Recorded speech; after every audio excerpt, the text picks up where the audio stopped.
enseignant-chercheur au laboratoire d'informatique, je vais en parler très rapidement. Et donc on m'a proposé de parler d'intelligence artificielle en essayant de rendre ça un petit peu accessible, donc vous donner une idée de ce qu'on fait comme travaux de recherche. Donc j'ai choisi de faire une présentation rapide de l'intelligence artificielle en général, ça ne vous parle peut-être pas à tous, et de parler ensuite un peu plus spécifiquement de quelques travaux qu'on fait à Caen. L'idée étant de vous donner une idée un peu concrète de ce qu'on peut faire. Ça veut dire quoi chercher en intelligence artificielle, ça veut dire quoi, qu'est-ce qu'on arrive à faire, à pas faire, etc. Voilà. Je pars du principe que vous ne savez pas forcément tous ce que c'est que faire de la recherche. Donc un ou deux petits slides juste pour vous présenter ça. Moi je fais partie d'un laboratoire de recherche qui est commun à l'Université de Caen, à l'ENSI et au CNRS, qui s'appelle le GREC, donc c'est le groupe de recherche en informatique, automatique, image, instrumentation de Caen. C'est environ 200 personnes, parmi lesquels environ 100 permanents, donc des chercheurs, des enseignants-chercheurs, essentiellement des enseignants-chercheurs parmi les 100, et on est structuré en 8 équipes de recherche. Donc moi je fais partie d'une équipe de recherche qui s'appelle MAD, pour modèle, agent et décision. Donc on est 9 enseignants-chercheurs et puis une dizaine de doctorants, et donc on est plutôt spécialisé dans l'intelligence artificielle. Et donc notre mot d'ordre, en quelque sorte, je vais vous expliquer ensuite ce que ça veut dire, tout ça, mais juste pour vous introduire le sujet. Notre objectif, c'est de permettre à un ou plusieurs agents artificiels qui évoluent dans un environnement dynamique, incertain et en interaction avec l'homme, vous allez voir ce que ça veut dire. Donc ces agents, on veut leur permettre d'apprendre, de raisonner et de prendre des décisions. Donc tout ça dans le but de réaliser une mission ou un service. Donc voilà, le but de l'exposé, ça va être un peu que vous compreniez ces termes-là, que vous voyez un peu ce qu'on arrive à faire ou à pas faire dans cette thématique-là. Alors d'abord, c'est quoi un enseignant-chercheur? C'est quelque chose qui ressemble à ça, souvent. Voilà, donc ça veut dire quoi faire de la recherche? Faire de la recherche, ça veut dire réfléchir un peu quand on a le temps, c'est-à-dire quand on fait plus de cours, quand on n'a plus d'administratif. Donc on cherche des choses, des fois on trouve. Et puis ça consiste aussi, et beaucoup, c'est un aspect important de la recherche, ça consiste beaucoup à échanger avec d'autres, et ça passe par des conférences où on fait des exposés un petit peu comme ici entre chercheurs, et ça passe aussi par l'écrit. Donc on passe notre temps à lire et à écrire, et c'est des choses qui ressemblent à ça. Voilà, on lit beaucoup. Voilà. Et c'est un aspect, voilà, c'est vraiment axé, la recherche de façon générale, c'est vraiment axé sur l'interaction entre les chercheurs, on essaie de construire des choses ensemble, et donc on écrit ça dans des revues spécialisées qui ressemblent à ça.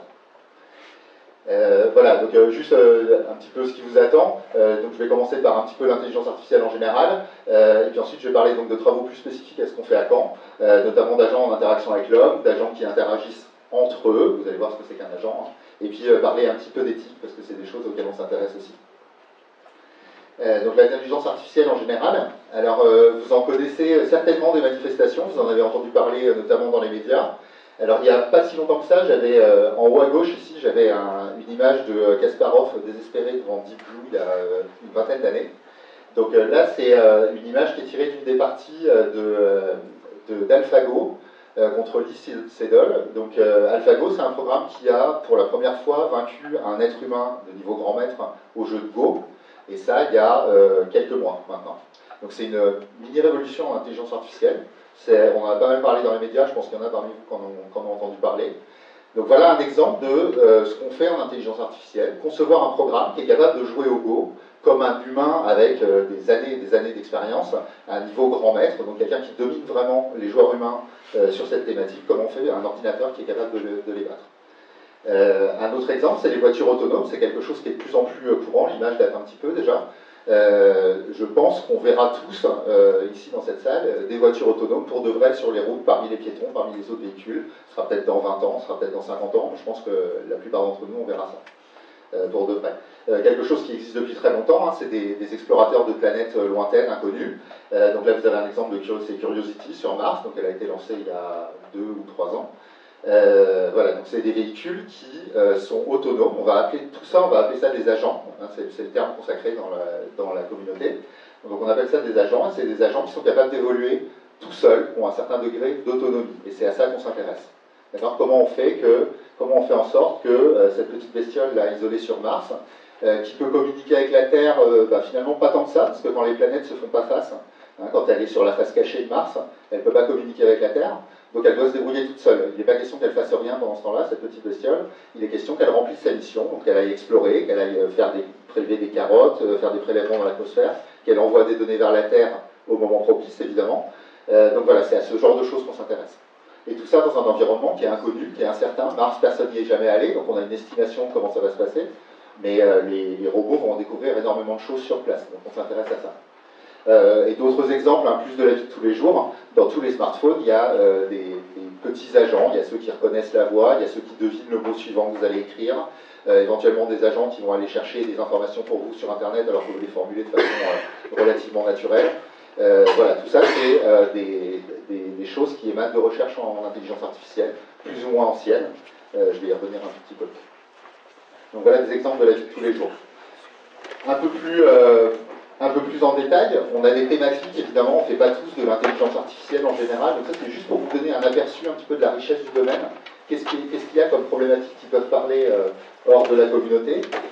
Par exemple, la planification, je vais donner un exemple. La planification, c'est je suis un robot, j'ai un ensemble de choses que je peux faire, je peux bouger mon bras, je peux bouger mes roues, reculer, prendre une photo, envoyer des données, ce genre de choses. Donc je suis un robot, j'ai tout ça que je peux faire, et par ailleurs j'ai une mission. On m'a demandé de, je ne sais pas, prélever, analyser 1 mètre cube de roche sur Mars, et d'envoyer les données vers la Terre. Et bien la planification, c'est la question, comment on va faire pour que le robot puisse enchaîner ses actions, puisse décider qu'il va d'abord aller là, et d'abord aller là, ça veut dire mettre 5 volts dans cette roue-là, 3 volts dans l'autre roue, ensuite qu'il va décider d'allonger son bras, de prélever une carotte, de lancer, je ne sais pas, la perceuse, le marteau, etc. Donc dans quel ordre il va faire ça? Ça c'est le problème de la planification. Donc il y a plein de gens qui travaillent essentiellement là-dessus. L'apprentissage, c'est comment on peut, à partir de quelques exemples, apprendre un concept. Donc un exemple de la vie de tous les jours en apprentissage, c'est la reconnaissance de visage, par exemple pour la surveillance dans les aéroports, c'est quelque chose qui est déployé pour de vrai dans les aéroports. Comment on reconnaît des gens particuliers ou des profils de gens? Eh ben, en ayant appris sur beaucoup de photos. Ça, c'est la problématique de l'apprentissage. Et quand on va avoir appris sur certaines photos, on va pouvoir ensuite généraliser, ce qui fait qu'on va avoir vu la personne de face et de profil, et maintenant on va être capable de la reconnaître de 3 quarts, par exemple. Donc ça, c'est l'apprentissage qui s'intéresse à ça. L'ingénierie des connaissances, c'est ce qui permet de donner du sens aux pages Internet. Enfin, pour prendre un exemple, les pages web que vous consultez, c'est du texte, il est compréhensible par l'être humain, en général. Maintenant, comment on fait pour qu'il soit compréhensible par une machine, qu'une machine puisse en extraire des informations, qu'elle puisse travailler avec ces informations, etc., etc. Donc voilà, on a plein de, je ne vais pas les lister toutes, on a plein de sous-domaines en intelligence artificielle. Donc voilà, juste un aperçu. Je vais vous donner un exemple un peu plus concret de ce qu'on fait. Alors, ce que je vais vous montrer, c'est le type de projet qu'on donne, par exemple, en 3e année, donc en introduction à l'intelligence artificielle. Et ça illustre des choses qui se font depuis vraiment longtemps. Donc, c'est une instance du problème de planification dont j'ai parlé à l'instant. Donc, c'est juste une petite démo.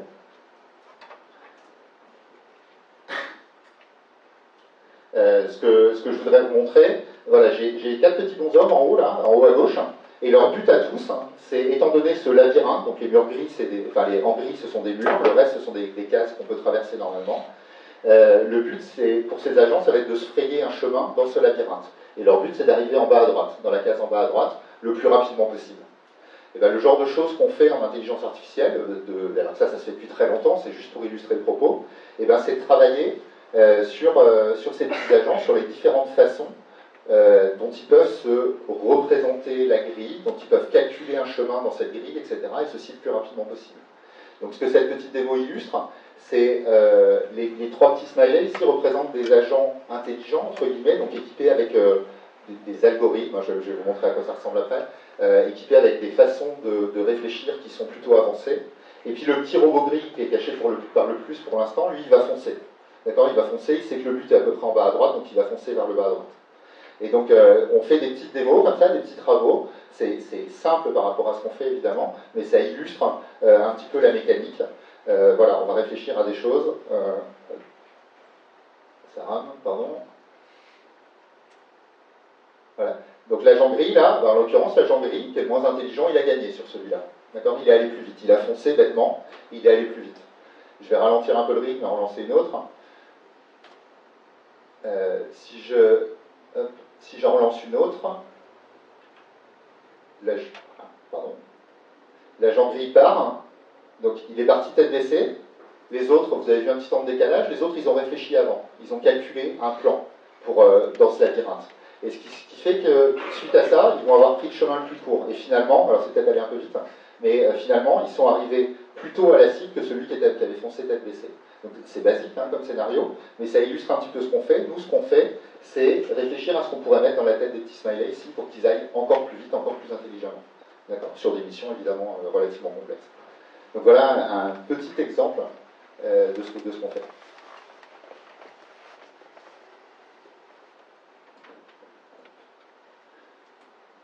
Alors, comment on fait ça ?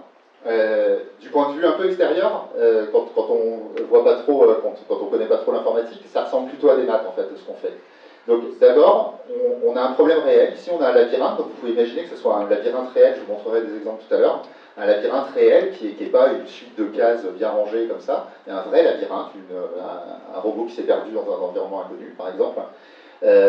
Donc nous, ce qu'on fait en général, c'est qu'on commence par simplifier l'environnement. Donc la vision qu'a le robot de l'environnement, c'est la grille qui est sur la gauche. D'accord ? Donc ça a beau être des murs qui ne sont pas tout à fait droits, qui ont des distances tout à fait variables dans le continu, bah nous on discrétise un petit peu tout ça. Donc lui il voit des cases barrées, des cases pas barrées, c'est ce que vous avez vu à l'écran. Et puis en fait, on raisonne à un niveau même un peu plus abstrait que ça, on travaille sur une structure, alors en l'occurrence qui s'appelle des graphes, mais finalement ce que voit le robot c'est ça, c'est ce que vous avez à droite. Donc lui, ce qu'il a, c'est qu'il a numéroté les cases. On lui a présenté le problème comme un problème de cases numérotées et avec des possibilités de passer d'une case à l'autre. Donc par exemple, entre la 8 et la 9, on a mis un petit trait, ça veut dire que la case 8 et la case 9, dans le vrai labyrinthe, elles sont côte à côte et qu'il n'y a pas de mur entre deux. D'accord ? Donc on travaille sur des structures qui ressemblent plutôt à ça. Donc ça ressemble un peu plus à des maths, c'est des modèles formels. Et en fait, ça ressemble même, je pense que vous avez tous fait au moins un petit peu d'algorithmique au lycée. Ce qu'on fait en fait pour faire ça, c'est qu'on réfléchit à des algorithmes. Des algorithmes, ce sont des programmes. D'accord ? De façon un petit peu abstraite, mais ce sont des programmes. Donc ça ressemble à ça, je ne vais pas le détailler, je ne vais pas l'expliquer, c'est pas l'objectif, c'est juste vous montrer à quoi ça ressemble. Ce que le robot va exécuter, le robot c'est une machine, c'est un ordinateur, il est équipé d'un ordinateur. Ce qu'il va exécuter, c'est quelque chose qui ressemble à ça. D'accord ? Et ça, c'est quasiment des instructions machines. On les écrit en français ou en anglais, mais c'est des instructions machines. Et donc ce qu'on fait, c'est imaginer des algorithmes comme ça, qui vont être plus ou moins rapides, qui vont plus ou moins bien répondre aux problèmes, permettre de réaliser la tâche qu'on a allouée à l'agent dans la vraie vie. Donc aller plus vite au but, enchaîner ses actions pour prélever un tube de terre sur Mars, etc. Et puis ce qu'on fait, je disais, ça ressemble à des maths, aussi parce que, évidemment, il ne s'agit pas de faire un petit programme et de dire on va le mettre dans un robot. Ce qu'on essaye de faire, c'est de s'assurer que ça va marcher. Et s'assurer que ça va marcher, et bien finalement, ça consiste à énoncer des théorèmes ou des propositions, ce que vous voulez, et à les prouver. Donc on va énoncer, ça c'est un très vieil algorithme, il a 40 ans, il n'est pas de nous, mais c'est un très vieil algorithme, et puis il se trouve qu'il y a une preuve qui dit que, sous certaines conditions, il va fonctionner, donc il va bien faire ce qu'on veut qu'il fasse. Donc voilà, notre travail, ça ressemble un petit peu à ça, l'intelligence artificielle, pour beaucoup d'approches, les approches formelles que je représente ici en particulier. Le produit de notre travail, à part les petites démos, les petites expériences que je vais vous montrer tout au long de l'exposé, et ben ça ressemble à imaginer des choses comme ça et à prouver que ça marche avec des techniques qui ressemblent à des maths de l'extérieur, à des maths discrètes. Voilà, donc ça c'était plutôt des généralités sur l'intelligence artificielle. Nous, ce qui nous intéresse dans mon équipe de recherche, c'est, parmi pas mal de choses, c'est des agents qui sont en interaction avec l'homme.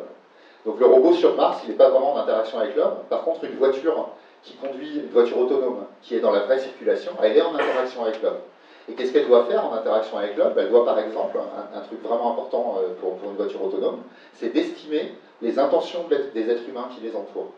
Donc si une voiture conduit toute seule, c'est ce qu'on fait tous quand on conduit, même un vélo, quand on conduit, on a besoin de savoir si le piéton qui est en train de marcher à côté de nous, s'il a l'intention de traverser ou pas. C'est quelque chose qu'on fait constamment. Et ben voilà un exemple de problématique qui se pose pour des agents d'interaction avec l'homme. Je conduis, est-ce que le piéton va traverser devant moi ou pas ? Je suis un robot de service, est-ce que la personne qui est en face de moi, qui est en train d'interagir avec moi, est-ce qu'elle a besoin que je l'aide ou pas ?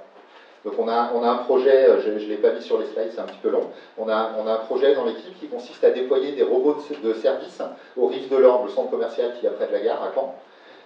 Donc l'idée, on a déjà fait des petites expériences avec ça. L'idée c'est de mettre des robots, ils sont grands comme ça à peu près, ils ont une tablette tactile, ils ont un petit plateau sur lequel on peut poser des choses, ils peuvent se déplacer, ils ont une synthèse vocale, ils ont une reconnaissance vocale.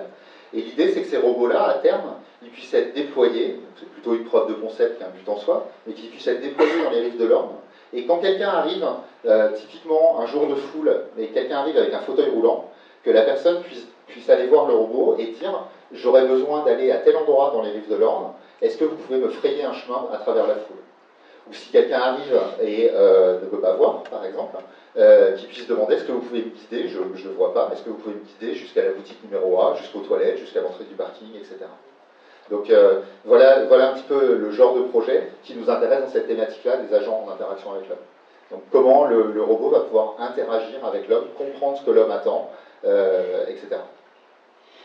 Voilà, alors ça peut se résumer comme ça. Ce qui nous intéresse dans cette problématique-là, c'est de concevoir un agent, donc en l'occurrence il ressemble même pas mal à ça, qui va être au service d'un utilisateur. On s'intéresse à ça. Ça pourrait être autre chose. Hein. Dans le domaine militaire, vous avez des robots qui ne sont pas forcément au service des utilisateurs, enfin pas tous en tout cas. Donc nous on s'intéresse à des robots plutôt de service, au service d'un utilisateur. Et ce qui nous intéresse, c'est de concevoir des agents génériques. Et ça c'est peut-être un concept qui n'est pas tout à fait facile à saisir. Ce qu'on voudrait, c'est concevoir un programme, d'accord, un agent, un robot, avec ces petits programmes, ces petits algorithmes dans sa tête, que ce soit le même pour tout le monde, que vous puissiez l'acheter sur les rayons d'un supermarché, c'est ce qui est illustré ici, que vous puissiez le prendre sur les rayons d'un supermarché sans dire un informaticien a passé 3 heures à le calibrer pour moi, et puis qu'ensuite ce robot apprenne à vivre avec vous, soit à votre service, en apprenant petit à petit quelles sont vos habitudes, qu'est-ce que vous aimez, qu'est-ce que vous n'aimez pas, quelles sont vos préférences. Donc vous pouvez penser à un exemple qui existe dans la vie de tous les jours, c'est les robots aspirateurs, par exemple. Et bien, les robots aspirateurs, c'est tous les mêmes au départ. Et puis quand vous en mettez un chez vous, il commence par apprendre son environnement.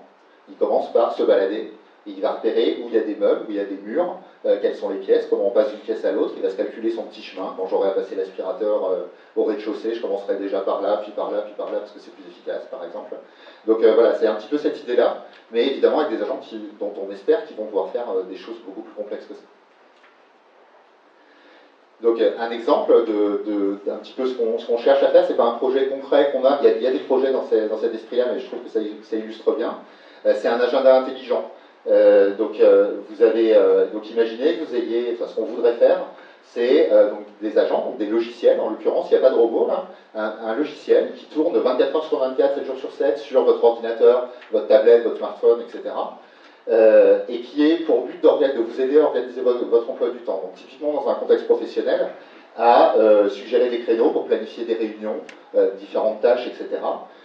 Qui puisse aussi, pourquoi pas, répondre automatiquement en cas d'absence, c'est-à-dire qu'il ait appris que le lundi matin, vous êtes un peu feignant, vous ne vous levez pas très souvent, donc qu'il puisse dire le lundi matin, quand il y a un mail entrant, je réponds à la place de l'utilisateur que la réponse n'arrivera pas tout de suite, par exemple. D'accord? C'est ce genre de choses. On veut que cet agent il soit au service de l'utilisateur, donc qu'il agisse en fonction de ses préférences. Donc c'est ce que je disais à l'instant. On voudrait qu'il puisse agir pour l'utilisateur pour qui il est installé, qui n'a pas forcément les mêmes préférences que son voisin. D'accord? Il y a des gens qui préfèrent travailler le matin, l'après-midi, etc. Par exemple. Et puis on veut des agents, il y a des questions d'ordre éthique qui se posent ici, qui n'agissent pas s'il y a un doute, par exemple.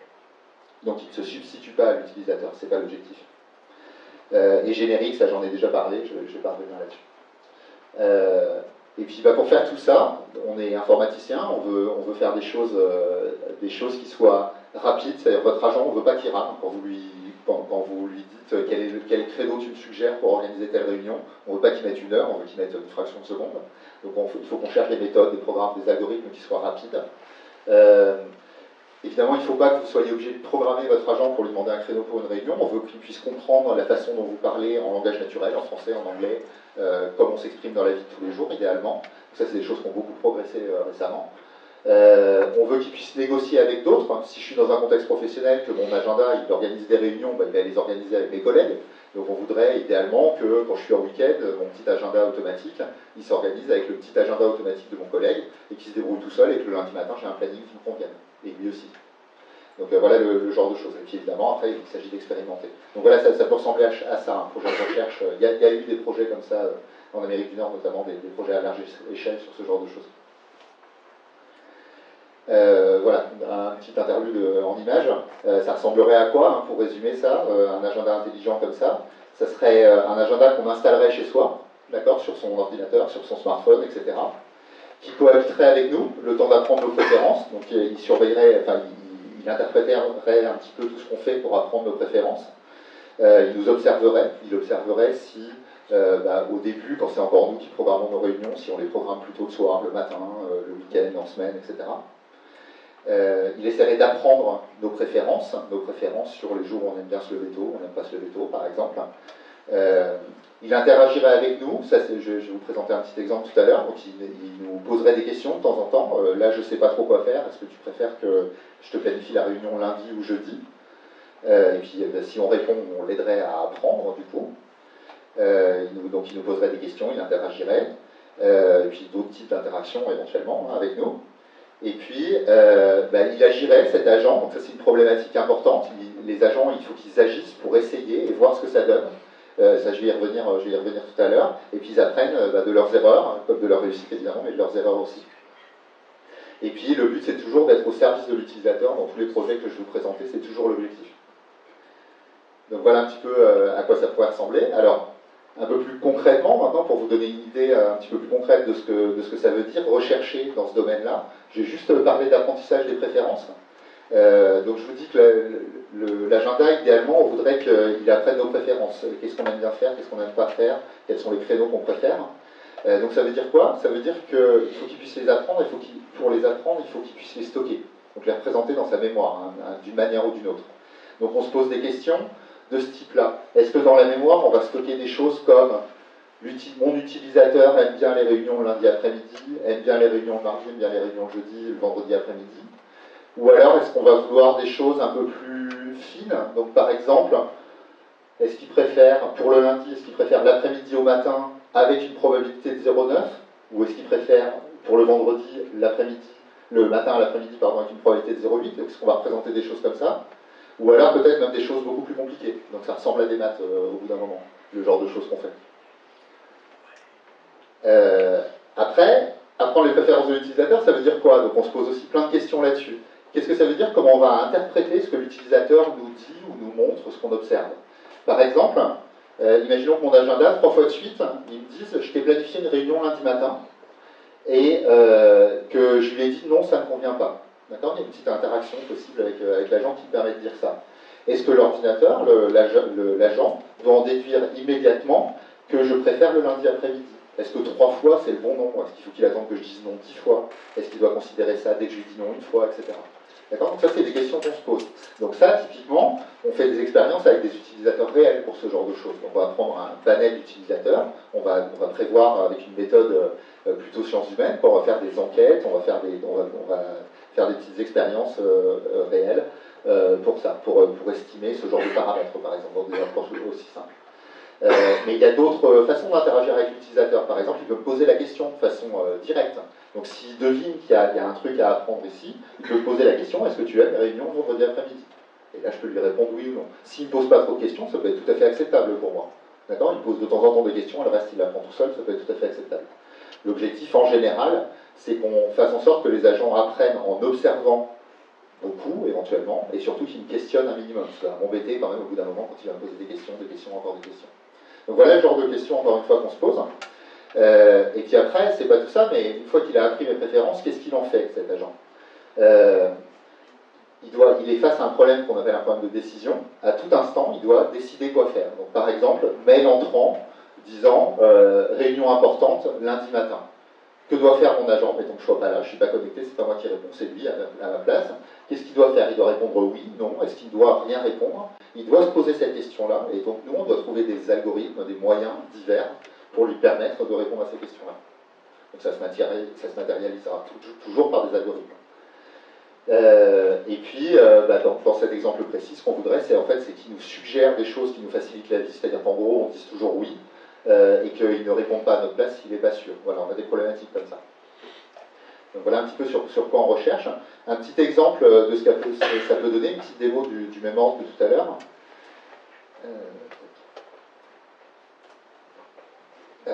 Une petite démo juste pour vous montrer, je montrerai ensuite comment ça marche. Donc là c'est une petite simulation, donc imaginons que c'est mon agent ici. Il va me poser des questions, donc c'est sur le même thème, hein, c'est est-ce que tu aimes bien travailler, te reposer, le lundi, le mardi, etc. Ça va être ça le thème des questions. Et on va partir du principe, juste pour que vous suiviez la démo, on va partir du principe que je préfère toujours me reposer à travailler, ce qui paraît raisonnable, et que, quitte à travailler, je préfère travailler donc sur la plage lundi-mardi, je préfère ne pas me lever trop tôt le lundi et être quitte le mardi au plus tôt possible. Donc mes jours de travail, mes demi-journées de travail préférées, c'est lundi après-midi, mardi matin. D'accord? Donc on va supposer que c'est ça mes préférences, et cet agent ici, par le biais de questions, va essayer de les apprendre, ces préférences. Donc, par exemple, ici, il me demande, le mardi matin, qu'est-ce que tu préfères faire? Alors moi, je préfère toujours me reposer, donc je vais répondre repos. Le lundi après-midi, qu'est-ce que tu préfères faire? Je préfère aussi me reposer.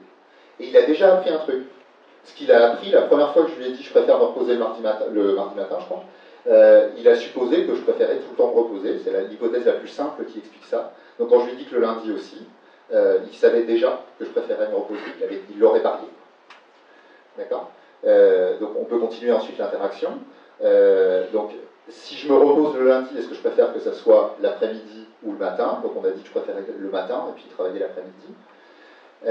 Si je veux me reposer un matin, est-ce que c'est le lundi ou le mardi? C'est le lundi que je préfère me reposer le matin, puis le mardi l'après-midi. Pour me reposer le lundi, je préfère que ce soit le matin, et hop, à nouveau, il le savait. D'accord? Donc, ce qu'il a fait, là, cet agent, en quelques questions, il a appris un certain ensemble de mes préférences. Donc là, c'est un algorithme qui émane du groupe de recherche, de l'équipe de recherche. C'est un algorithme qui sait traiter ça. Je ne vais pas continuer trop longtemps, mais ici, je vais juste grossir un peu. Ici, vous avez ce qu'il a appris pour l'instant. Pour l'instant, il a appris que je préférais toujours le repos au travail. Et puis, il a appris dans sa représentation à lui, alors pour nous, c'est un peu plus abscon, a priori, sur cet exemple-là, il a appris que je préférais les matins aux après-midi et que je préférais le lundi au mardi. D'accord? Alors, on ne sait pas trop, c'est pas forcément intuitif ce qu'il a appris ici, mais lui, ça lui a permis de prédire certaines de mes réponses. À chaque fois qu'il affichait je le savais, c'est qu'il avait prédit la réponse. Donc ça va être des choses comme ça, je pourrais continuer l'exemple et il apprendrait au final, au fil des interactions, il apprendrait petit à petit que ce que je préfère c'est me reposer tout le temps, et plutôt le lundi matin et mardi après-midi, etc. Il apprendrait ça. Et puis une fois qu'il a ça, une fois qu'il a ses préférences là comme à droite, il peut travailler avec ses préférences, prendre des décisions, etc. Donc ça illustre juste ce processus d'apprentissage.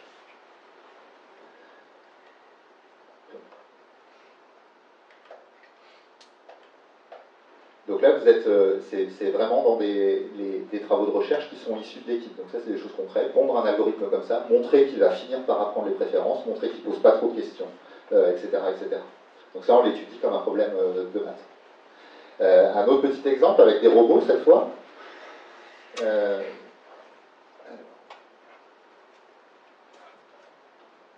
Donc ici, vous avez un... Donc ça, c'est un test réel, c'est fait avec un robot, avec une installation robotique à Toulouse. Avec une collègue de l'équipe, une ancienne collègue de l'équipe. Là, l'objectif, c'est l'intention des estimations de l'utilisateur. Donc, c'est une petite démo. Donc, c'est la problématique du piéton qui marche à côté de la voiture, et la voiture doit savoir si le piéton va traverser devant elle ou pas. C'est la même problématique sur un exemple plus simple.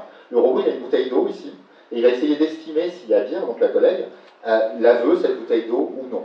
Alors, évidemment, c'est une toute petite expérience par rapport aux estimations d'un piéton, mais c'est le même genre de choses. Donc là, typiquement, ce qu'on illustre, c'est que comme elle tend le bras et qu'elle saisit la bouteille, le robot va être capable d'en déduire, donc avec de la vision, avec de l'interaction vocale, etc. Il va être capable de prédire qu'effectivement, elle veut la bouteille. Et donc, il va la relâcher. D'accord? Je vous fais juste remarquer, avant la démo suivante, celle-ci, je vous fais juste remarquer que s'il lâche la bouteille alors qu'Abir ne la saisit pas, la bouteille, elle tombe. D'accord? Donc, il ne faut pas faire n'importe quoi.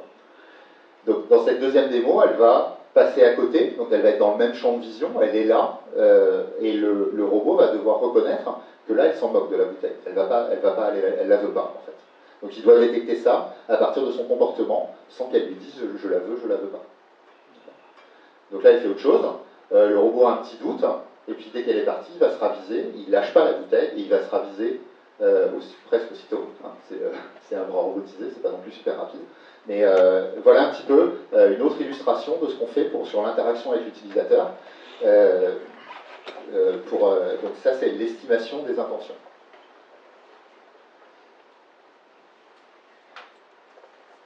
Donc voilà pour cette problématique de l'agent en interaction avec l'utilisateur humain. Donc ça, c'est vraiment une grosse problématique. Hein. Maintenant, une autre problématique, tout aussi intéressante, qui est vraiment la spécialité de mon équipe de recherche, c'est des agents qui sont en interaction entre eux, cette fois. Donc là, je vous ai présenté quasiment que des exemples avec un seul agent. Mais quand on va, au fur et à mesure que les agents évoluent, on peut imaginer, donc encore une fois, on verra tous, c'est sûr, je suis prêt à le parier en tout cas, on verra tous des véhicules autonomes mélangés avec des véhicules conduits par des êtres humains. En tout cas, des véhicules autonomes, ils seront nombreux, donc ils devront se coordonner d'une manière ou d'une autre. D'accord? Explicitement ou implicitement, ils devront se coordonner. Donc ça, c'est la problématique des agents qui sont en interaction entre eux. Voilà un problème concret de ça, et que je vais illustrer en vidéo après.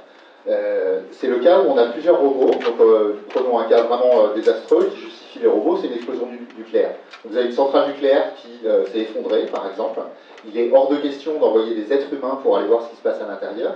N'empêche qu'on voudrait savoir quel est l'état du cœur de la centrale. Est-ce qu'il y a encore des fuites? Est-ce qu'il y a des choses qu'on peut colmater facilement? Est-ce qu'il y a des blessés à l'intérieur de la centrale? Si oui, comment on peut les sortir de la zone, etc. Donc là, c'est typiquement le cas où on veut envoyer des robots, parce que des robots, même s'ils coûtent très cher, on s'en moque vis-à-vis d'une vie humaine. D'accord? Donc il y a vraiment des gens qui font ça pour plein de situations différentes. Hein. L'explosion nucléaire, c'est le cas extrême. Des inondations, des feux de forêt, etc. Tout ça, ça peut être tout à fait pertinent d'envoyer des robots à la place des êtres humains, parce qu'il y a des gros risques. Donc l'exemple que je prends ici, c'est une explosion nucléaire. L'objectif de robot, ça va être quoi? D'explorer la zone. Explorer la zone, donc savoir où il y a des passages pour des secours s'il y a besoin, savoir s'il y a des fuites, savoir s'il y a des objets précis qui nous intéressent, par exemple, où est passé le barreau d'uranium, machin, où est-ce qu'il est passé, etc. Donc ça, c'est la problématique d'explorer la zone, rechercher des blessés. Et puis, c'est un point assez important, enfin un point technique assez important. Typiquement, dans ce genre d'endroit, les robots ne peuvent pas communiquer entre eux. On sait depuis longtemps faire communiquer par ondes radio, par plein de choses, des entités artificielles entre elles, hein, ça fait très très longtemps. Donc c'est quelque chose qu'on utilise évidemment quand on veut coordonner des robots, ils se coordonnent entre eux en communiquant. Il y a plein de contextes, hein, typiquement ce genre de contexte, à cause de la radioactivité, etc. Les ondes ne passent pas, ne me demandez pas de précision là-dessus, je ne connais pas grand-chose, mais ça brouille clairement les émissions type radio, et du coup les robots ne peuvent pas forcément communiquer entre eux. Voilà la problématique. Comment ils peuvent explorer la zone? Il faut qu'ils soient plusieurs parce que c'est grand, parce que les robots ça va pas vite, il va y avoir des décombres, il y en a peut-être qui vont tomber, etc., qui vont se casser. Donc il faut en envoyer plusieurs, ils ne peuvent pas communiquer. Donc par exemple, un truc qu'il faut qu'ils évitent de faire, c'est d'aller tous au même endroit pour prendre des photos du même endroit. Il faut qu'ils maximisent la couverture de la zone. Donc ça, c'est des questions qu'on se pose. Et donc pour prendre un petit parallèle, dans la vie de tous les jours, la problématique concrète à laquelle on fait face, nous, c'est la même que quand on se sépare, donc on est ensemble, en famille par exemple, il y en a un qui veut, je sais pas moi, aller retrouver des copains, et puis l'autre qui veut aller faire des courses, donc on se sépare et on essaye de savoir quand on va se retrouver. Donc il faut imaginer qu'on n'a pas de téléphone portable en l'occurrence. Qu'est-ce qu'on fait en général? On est ensemble à un moment, on va se séparer, donc on se met d'accord sur un plan, sur une heure de rendez-vous, et puis ce qui pourrait éventuellement se passer qui changerait, qui poserait problème pour ce rendez-vous, et donc on se met d'accord pour un plan d'une solution de repli, si vous voulez. Donc là, c'est exactement la même problématique. Donc, par exemple, hein, dans la vie de tous les jours, on est deux, tu vas au campus 1, moi je vais au théâtre, on se retrouvera au port à telle heure, et puis il peut y avoir des contingences qui empêchent ce rendez-vous ou qui nous font préférer autre chose. Par exemple, s'il fait trop froid, on veut rentrer plus tôt, donc on se dit, si jamais il fait trop froid, on rentre à 16h. On se donne rendez-vous à 16h. Et puis si au port on ne peut pas y accéder parce qu'il y a trop de circulation, on se retrouve à un autre endroit, disons au Rive de l'Orne, une demi-heure plus tard parce que c'est plus loin. Et donc ce qu'on fait quand on fait ça, c'est qu'on se met d'accord sur ce que nous on appelle en intelligence artificielle un plan qui est contingent, c'est-à-dire qui est capable de prendre en compte des choses qui vont peut-être pas arriver. D'accord? Donc les contingences, ça c'est le froid, c'est la circulation au port. Et puis c'est un plan qui est distribué, c'est-à-dire qu'une fois qu'on s'est mis d'accord, on va se séparer, on ne peut plus communiquer, chacun fait ses choses dans son coin, et puis exécute son plan et on espère qu'on va se retrouver. Et puis pour espérer qu'on va se retrouver, on est obligé d'essayer de deviner un peu où en est l'autre. Par exemple, s'il fait trop froid, moi je peux estimer s'il fait trop froid si je suis dehors, mais si je sais que mon épouse par exemple est partie faire des courses dans un magasin qui est chauffé, je peux me poser la question, est-ce qu'elle se rend compte qu'il fait froid dehors? Et donc est-ce qu'elle va penser à venir à 16h au lieu de 17h au rendez-vous? D'accord? C'est des questions de ce type-là qu'on va essayer de résoudre. Donc ce sont des problèmes qui se posent aux chercheurs en intelligence artificielle pour des problématiques aussi diverses que donc ça on pourrait imaginer qu'un agenda intelligent fasse pour vous, pourquoi pas. Et puis pour des sujets un peu plus intéressants, un peu plus sérieux, pour des robots qui vont essayer de sauver des vies. Donc c'est typiquement ce genre de problème auquel ils font face. Et donc nous, on va encore une fois chercher des algorithmes pour qu'ils soient capables de faire ça. Et je vais vous illustrer ça avec une petite vidéo d'une compétition à laquelle, donc il y a des compétitions qui sont organisées pour comparer des approches pour ça. Excusez-moi, le son n'est pas très intéressant. Voilà, donc ça c'est un défi, ça date de 2011 ce truc-là. C'est un défi qui était organisé par la DGA, donc c'est l'armée essentiellement, et l'ANR, qui est une agence de financement de la recherche en France. Le défi, c'est cette zone qui est délimitée par des panneaux ici, c'est une zone inconnue. Donc c'est un environnement simulé, mais avec des vraies problématiques robotiques. Donc c'est une zone inconnue, les robots doivent l'explorer au mieux. Explorer au mieux, ça veut dire ramener des cartes de ce type-là de l'environnement. Donc au début, ils ne connaissent rien, ils sont deux, ils ne peuvent pas communiquer, et puis ils sont lancés dans cet environnement, et ils doivent essayer au mieux, avec leur petite caméra, leur petit capteur laser, etc., de constituer à eux deux, le plus vite possible, une carte de l'environnement. Donc problématique numéro 1, c'est comment faire en sorte qu'ils n'aillent pas au même endroit tous les deux. D'accord? Sinon ça ne sert à rien, ils perdent du temps. Donc voilà comment ils se représentent un petit peu l'espace. On va revoir des cartes tout à l'heure. Donc ils explorent, ils essayent en même temps de savoir où est l'autre, où est le compagnon, d'avoir une idée pour ne pas aller à d'autres endroits. Donc ils ont des petites missions aussi c'est une collaboration avec une équipe qui fait de l'image au labo. Donc là, il avait pour mission de retrouver une botte qui est là-bas, et puis le ventilateur et une chaise. Donc là, il y a un petit peu de problématique d'image dont je ne parle pas ici.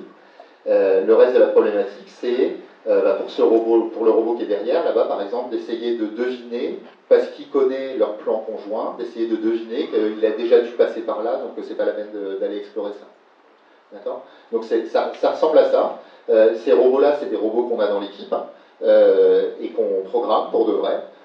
Donc on a les problématiques, on a en amont les problématiques de ce type-là, comment faire une carte, etc., qui sont logiciels, algorithmiques, et puis on a après les problématiques d'un robot qui, parce qu'il y a des néons à telle fréquence, des lasers, des capteurs laser qui ne marchent pas, etc. Ça c'est des cartes. Le vert sur la carte montrait les zones que le robot pensait utiles à exploiter à ce moment-là, à aller explorer à cet instant-là. Le violet montrait les limites de sa connaissance. Voilà, c'est des choses comme ça sur lesquelles on travaille. Donc comment ils doivent décider où aller, comment ils peuvent se représenter l'espace, affecter des valeurs à différents endroits, donc vert, violet ou blanc, qui veulent dire je connais déjà, ça sera intéressant d'aller voir, c'est pas la peine d'aller voir, c'est dangereux, etc. Donc nous on transforme ça en des nombres, on utilise les perceptions du robot, ses plans, et c'est transcrit en nombres, en symboles, etc. On fait du travail avec ça, et ça leur permet de constituer petit à petit une carte. Et puis cette carte qui leur sert à s'orienter, à savoir où c'est intéressant d'aller, etc., cette carte, ils vont ensuite la ramener à l'être humain, à la fin du défi, et dire voilà, on a accompli notre mission, voilà l'état, pour vous donner une idée, voilà l'état de l'intérieur de la centrale nucléaire. D'accord? C'est vraiment ça l'objectif. Donc ça, c'est un défi qui simule exactement ce genre de choses.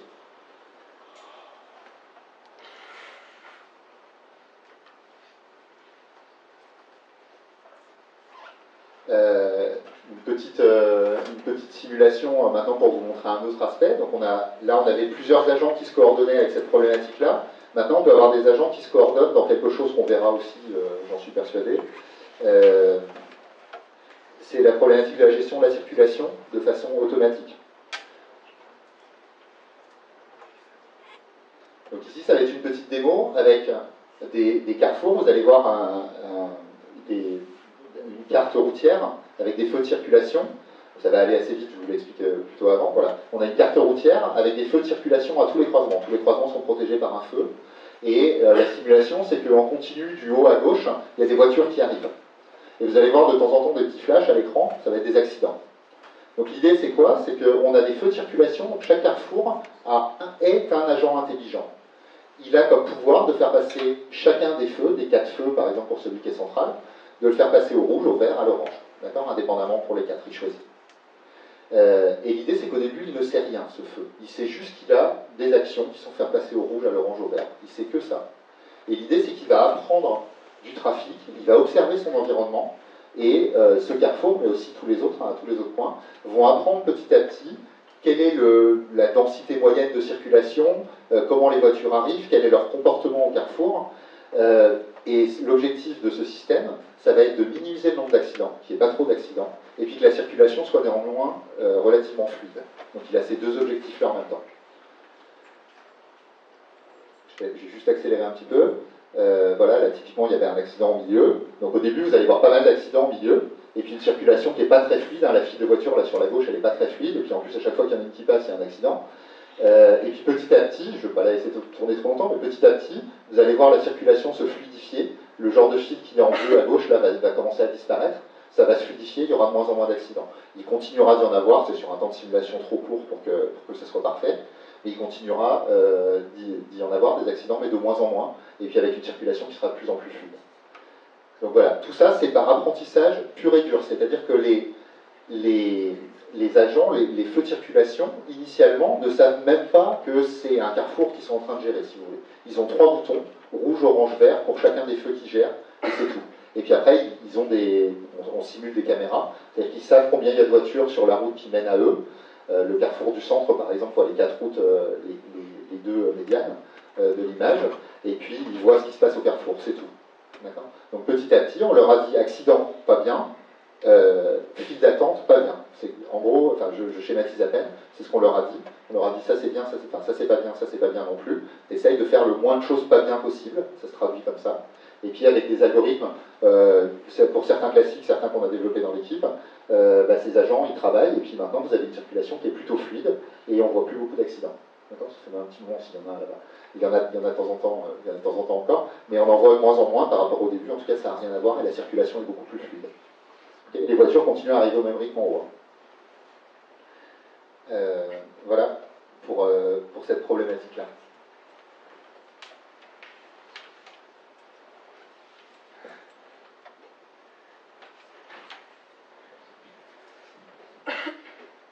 Donc je voudrais vous montrer juste un ou deux autres aspects plus rapidement.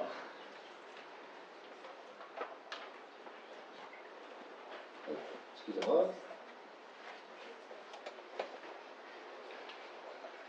On a fait tout ça. Voilà, donc un dernier aspect dont je voudrais parler assez rapidement, c'est pas ma spécialité. On parle d'intelligence artificielle, donc on va avoir des agents, il y en a déjà, hein, mais on va en avoir de plus en plus dans notre vie quotidienne. Je vais vous redonner 2 autres exemples tout de suite. Donc on va avoir des agents dans notre vie quotidienne, c'est-à-dire donc encore une fois des robots ou des programmes qui peuvent faire des choses de façon autonome. Et faire des choses de façon autonome, c'est pas si anodin que ça. D'accord ? Donc vous avez la problématique d'un véhicule autonome, pour prendre cet exemple-là. Sa problématique, c'est bien sûr de ne pas provoquer d'accidents. Ça paraît assez évident qu'on va mettre ça comme loi dans les véhicules, qu'on va leur demander de ne jamais écraser de piétons, de ne pas rentrer dans d'autres voitures, de préserver la sécurité de leurs conducteurs, etc. Maintenant, c'est pas si simple que ça, les aspects éthiques. Et donc je vous propose, pardon, j'y viens juste après, il y a plein de problématiques qui se posent, donc je les présenterai après pour vous laisser méditer dessus. Je voudrais juste mentionner, voilà un peu comme un exemple de choses qu'on fait concrètement en IA, en recherche en général, on a des projets, donc là en l'occurrence c'est un projet financé par l'État sur 3 ans qui s'appelle Ethica pour éthique des agents autonomes. Et donc ça c'est un projet qu'on fait à plusieurs universitaires et il y a un industriel aussi impliqué. Il est porté par Grégory Bonnet, que certains d'entre vous connaissent, de l'équipe, et c'est en collaboration avec d'autres laboratoires, donc en particulier un laboratoire à Paris, à Paris 6, et puis un laboratoire à Toulouse, à l'ONERA. Et puis c'est aussi un aspect intéressant, c'est pour ça que je le mentionne, un projet en collaboration avec des philosophes. On va parler d'éthique, donc il y a des philosophes qui sont impliqués dans le projet, donc c'est assez sympa de collaborer avec des philosophes, évidemment. L'objectif de ce projet, c'est quoi ? Alors, c'est pas de décider ce qui est éthique, c'est pas de décider si une voiture doit écraser un piéton ou pas. Même des choses aussi simples que ça, c'est pas l'objectif du projet de le décider. L'objectif de ce projet, et c'est là qu'il y a vraiment la différence entre la philo et l'informatique, c'est que le côté informatique du projet va s'intéresser à mécaniser tout ça. Et en particulier, ce qui est intéressant dans ce projet, le but du projet, c'est de fournir à des agents autonomes les moyens d'expliquer leurs choix. Ils sont face à un dilemme éthique, à une question éthique, ils vont prendre une certaine décision. Et ce qu'on veut, c'est que cette décision, elle puisse être expliquée. D'accord ? Donc elle puisse être justifiée, construite de façon argumentée, et qu'elle puisse être expliquée a posteriori. Un exemple, c'est devant un juge, tout simplement, mais aussi à l'utilisateur. D'accord? Et ça, c'est pour objectif, et avec pour objectif de permettre de résoudre des conflits entre deux différents agents qui sont face à des dilemmes éthiques. Qu'est-ce qu'on fait? Des conflits avec l'utilisateur, je vais vous donner des exemples tout de suite, des conflits avec la loi, etc. Une grosse problématique, par exemple, des véhicules autonomes, c'est une technologie qui est pour ainsi dire mûre. Une grosse problématique, c'est la loi. Quand il y a un accident, un piéton qui est écrasé par une voiture autonome, qui est-ce qui est responsable? Le constructeur, la voiture, pour l'instant, c'est pas une entité juridique. Est-ce que c'est le conducteur? Est-ce que c'est le constructeur? Est-ce que c'est la fatalité? Et puis voilà des vraies questions qui se posent, et c'est pas du tout évident. Donc le but du projet, c'est en particulier de fournir des mécanismes qui permettent à un agent d'expliquer ses choix. Ok, j'ai écrasé un piéton, mais voilà pourquoi j'ai écrasé le piéton. Je l'ai écrasé parce que je n'avais pas le choix. J'avais seulement le choix entre écraser ce piéton et tuer mes passagers, par exemple. D'accord? Plonger la voiture dans une rivière, par exemple, et tuer tous mes passagers. Voilà ce que veut faire ce projet, c'est fournir des moyens de raisonner là-dessus. Et donc, c'est mon dernier transparent, ça vous permettra peut-être de méditer un petit peu. Voilà deux dilemmes éthiques assez classiques, des petits dilemmes, il y en a des bien plus gros qui peuvent se poser évidemment. Donc une voiture autonome qui est face à la question suivante. Disons qu'elle a le temps de réaction nécessaire est trop court pour qu'elle redonne le volant au conducteur, et elle a le choix entre... Elle ne peut pas éviter un accident et elle a le choix entre écraser 2 enfants ou 3 retraités. Qu'est-ce que vous faites? D'accord? Alors évidemment, le but, c'est pas de trancher cette question. D'accord? Je ne prétends pas du tout apporter une réponse ici, je serais bien embêté. En revanche, le but du projet, c'est pour quelque chose comme ça, devant un jury ensuite, par exemple, quand on va traiter l'affaire par la suite, que la voiture puisse dire j'ai écrasé les 2 enfants parce que j'ai choisi le nombre. D'accord? Ça faisait moins que de l'autre côté.